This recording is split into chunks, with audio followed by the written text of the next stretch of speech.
अब छोड़ दीजिए पिताजी, अब मैं आपका औजार बर्दाश्त नहीं कर पाऊंगी, बहुत दर्द हो रहा है मेरी फुद्दी में। अब बस करिए, बाद में आप जितना मर्जी आराम आराम से फुद्दी लीजिएगा, आज तो पहला दिन है मेरे ससुराल में। मैं अब आपको कभी मना नहीं करूंगी, आप ही मुझे खुश करिएगा, पर आज आप बस कीजिए, मुझे बहुत ज्यादा दर्द हो रहा है।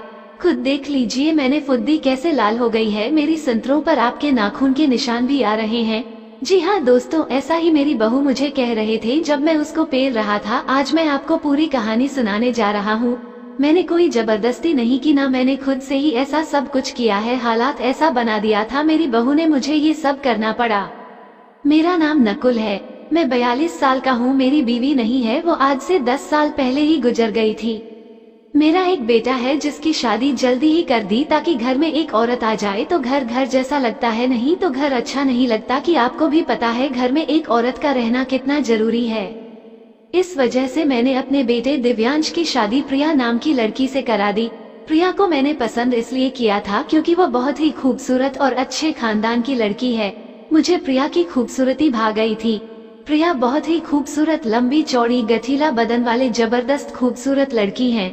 मुझे ऐसे ही बहुत चाहिए था जो प्रिया के रूप में मेरे घर में नई बहू आ गई। मेरा बेटा फौज में है, शादी के लिए 1 महीना पहले ही वो छुट्टी लेकर घर आ गया था। शादी में उतना ज्यादा मेहमान नहीं आए थे क्योंकि यह शादी कोर्ट मैरिज थी, तो सबको मैंने एक होटल में ही बुलाया था। कोर्ट के बाद सीधे दूल्हा दुल्हन होटल आ गया और वहीं पर शादी होकर फिर मेहमान में से विदा हो गए। दूसरे दिन हम लोग सब अपने घर आ गए। मैं भी अपने बेटे की सुहागरात के लिए फूल वाले को बुलवाया ताकि उसका बेड अच्छे से सजा दे। ऐसा ही हुआ, मैं कोई कसर नहीं छोड़ा था अपने बेटे की खुशियों के लिए। घर में मैं अकेला ही था, मेरा बेटा और बहू बाहर से ही खाना मंगवाकर हम लोगों ने खा लिया था। मैं जल्दी ही सोने चला गया क्योंकि मुझे पता था कि आज का दिन मेरे बेटे बहू के लिए खास है, तो मुझे अच्छा नहीं लगा कि मैं देर रात जागता रहूं और मेरे बेटे बहू की प्राइवेसी में खलल पड़े। जब नींद खुली मेरे बेटे और बहू में लड़ाई हो रही थी। मैं हैरान हो गया, शादी के पहले दिन लड़ाई, मामला काफी बिगड़ गया। मैं बीच बचाव बिल्कुल भी नहीं करने गया था। मुझे लगा खुद ही ये दोनों अपने आप ठीक कर लेंगे, पर ऐसा नहीं हुआ। वो दोनों लड़ते लड़ते मेरे कमरे तक आ गए। मेरा बेटा बोला, आपने मेरे लिए कैसी लड़की ढूंढ कर लाए हो? इसको दूल्हा नहीं चाहिए था, इसको एक सांड चाहिए था। ये कहती है कि तेरा औजार बहुत छोटा है, मेरी जिंदगी खराब हो गई।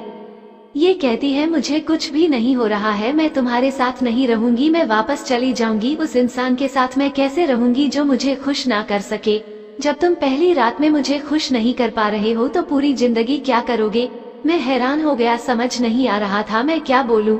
मेरा बेटा बहुत गुस्से में था, वह दोनों ही एक दूसरे पर कीचड़ उछाल रहे थे। मैं समझ नहीं पा रहा था कि एक नई लड़की जो पहली बार बहू बनकर आई है और उसका ये रूप देखकर मुझे बहुत गुस्सा आने लगा।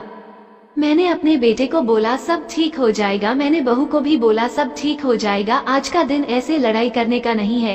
तुम दोनों ही एक दूसरे के लिए नए हो, इस वजह से ऐसी दिक्कत हो रही है, आगे जाकर शायद ऐसी दिक्कत नहीं होगी। मेरी बहू बोली दिक्कत कैसे नहीं होगी, इसका तो खड़ा भी नहीं होता है। मैंने अपने बेटे को पूछा क्या बात है बेटा? उसने बोला पापा मैं मानता हूँ कि मुझे दिक्कत है, फौज में चोट लग गया था, इस वजह से अभी दिक्कत हो रही है, डॉक्टर बोला कि कुछ दिनों में ठीक हो जाएगा। इतना सुनते ही मेरी बहू और भी ज्यादा आग बबूला हो गई और बोली जब तेरे में दम नहीं था तो मेरे साथ तुमने शादी क्यों किया? इतना सुनते ही मेरा बेटा तुरंत ही घर छोड़कर चला गया। मुझे लगा कि मेरा एक ही बेटा था और वह भी मुझे छोड़कर चला गया। मैं बहुत गुस्से में आ गया, जाकर मेन दरवाजा बंद किया, वापस आकर देखा तो बहू उसे बेड पर बैठी हुई थी। मैं गुस्से में लाल हो गया था। मैं उसको जाकर गालियां देते हुए बोला क्यों, तेरी फुद्दी में ज्यादा गर्म है? वो बोली अगर है तो क्या करोगे, तुम बुझाओगे? इतना सुनते ही मैंने कह दिया हाँ मैं पूछ लूंगा, आज मैं देखता हूँ तेरे में कितनी गर्मी है और कितना सहती है तुम। और मैंने तुरंत ही उसको पकड़ा और उठाकर पटक दिया, बैठकर उसकी साड़ी को ऊपर करके उसकी पैंटी खींचकर बाहर निकाल दिया। उसका ब्लाउज कहाँ खोलकर तुरंत ही मैंने 2 मिनट में बाहर कर दिया, ब्रा ऊपर से खींचकर निकाल दिया।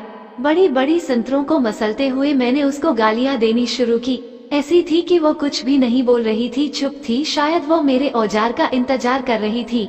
मैंने अपना औजार निकाला, उसके दोनों टांगों को अलग अलग किया, उसके गोरी चिकनी फुद्दी के छेद पर मैंने अपना औजार लगाया और जोर से घुसा दिया। मेरा मोटा औजार जब उसकी फुद्दी की दरार के बीच में छेद करते हुए अंदर गया, वो दर्द से कराहने लगी। मैं रुकने वाला कहा था, मैं उसके संतरों को मसलते हुए अपना मोटा औजार उसकी फुद्दी के अंदर बाहर करने लगा। गालियां देते रहा, ले मेरा औजार, आज मैं देखता हूँ तेरे अंदर कितने घर में है। मेरा औजार और भी तेरे मोटा हो गया, करीब 9 इंच का। ऐसे ही मैं सालों से अपने औजार का इस्तेमाल नहीं किया था। आज मेरा औजार मोटा और लंबा काफी ज्यादा हो गया था। उसके होंठ को मैं अपने दांतों से काटने लगा और जोर जोर से धक्के दे देकर मैं उसकी फुद्दी में औजार को घुसाकर जोर से धक्के दे देता था। मेरा औजार जैसे जैसे मोटा होता गया और मैं जोर जोर से अपने बहू को पेलने लगा, उसके आंख से आंसू आने लगे। अब वो मना करने लगी, पिताजी बस करो, मुझसे गलती हो गई, अब ऐसा नहीं होगा। मेरी बहू को बहुत ज्यादा ही दर्द होने लगा, पर मैं कहाँ मानने वाला था। मेरा बेटा ऐसे भी घर में नहीं था, क्योंकि मैंने उसका मैसेज पढ़ लिया था, वो अपने दोस्त के यहाँ चला गया था।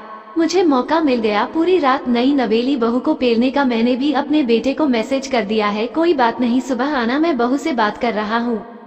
और मैं जोर जोर से धक्के देकर उसको पेलने लगा। कभी घोड़ी बनाया, कभी कुत्तिया बनाया, कभी खड़ा करके पेला, कभी लिटा कर पेला। उसकी संतरों पर मेरे दांत के निशान भी साफ साफ दिखाई देने लगे थे। उसकी फुद्दी लाल हो गई थी, सूज गई थी। उसके होंठ को भी मैंने कई जगह पर काट लिया था। करीब 1 घंटे की थुकाई करने के बाद उसके कमर में दर्द होने लगा था और वह मुझसे वादा कि ऐसा कुछ नहीं होगा, मैं अपने पति को खुद ही डॉक्टर के पास ले जाकर दिखाऊंगी, आज के बाद ऐसा नहीं होगा। पता नहीं मुझे क्या हो गया था। तब जाकर मैंने अपना सारा माल अपने बहू की फुद्दी में छोड़ा।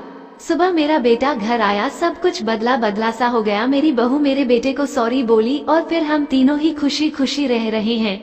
एक दिन मैंने बहू को मुस्कुराकर पूछा, कैसा चल रहा है? वो बोली, सब ठीक तो नहीं है, पर हाँ ठीक हो जाएगा। ऐसे भी इनकी छुट्टी अब 6 दिन और है, उसके बाद देखते हैं क्या होता है। यानी कि वो इस इंतजार में है कि जब मेरा बेटा वापस फौज में जाएगा तो वो मेरे साथ ही सोया करेगी।